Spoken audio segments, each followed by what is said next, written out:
Hello guys, আজকে চলে আসলাম ফরিদপুরে আমার ভাস্তে স্নিগ্ধ ঘোষের অন্নপ্রাশন অনুষ্ঠানে। এখন দোতলায় যাচ্ছি, কারণ দোতলায় হচ্ছে কমিউনিটি সেন্টারটা অবস্থিত। দেখা যাক ভিতরে গিয়ে কার সাথে প্রথমে দেখা হয়। এই যে হচ্ছে আমাদের মূল আকর্ষণ, যার জন্য এত আয়োজন করা, স্নিগ্ধ ঘোষ। অনেক কিউট এবং অনেক দুষ্টু। এটা হচ্ছে আমার মেয়ে। ওর আবদার, ওকে বসে একটু ছবি তুলতে হবে।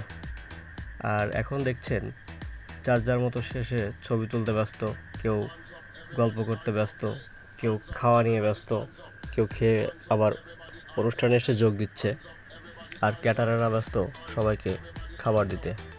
এই যে দেখা যাচ্ছে আমার কাকুকে, এই যে আমার পিসি, আর সবাই সেলফি তুলতে ব্যস্ত। আমি তো খেতে বসে গেছি, কারণ প্রচুর খেতে হবে। এখানে দেখা যাচ্ছে আমার পরিবারের সবাই খেতে বসছে, আমার কাকা, কাকাতো ভাই, তারপর বৌদি, আরও অনেকে আছে এখানে। এই দাদার হচ্ছে ছেলের অন্নপ্রাশন গেল আজকে। আর স্বপনদা তো খাবার সার্ভ করছে, দেখা যাচ্ছে অনেক কাজ করছে দাদা। আমার কোলে নিয়ে ছবি তুললাম। এই যে অনেকদের কোলে আমার ছেলে।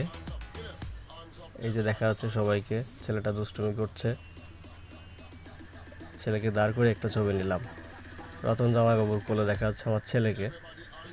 আর এখানে তো দেখতে পাচ্ছেন রীতিমতো নাচতে ব্যস্ত হয়ে গেছে সবাই। এখানে আছে হচ্ছে আমার দিদি, ভাগ্নে ভাগ্নিরা আছে। তো যাই হোক, সবাই ভালো থাকবেন, ধন্যবাদ সবাইকে।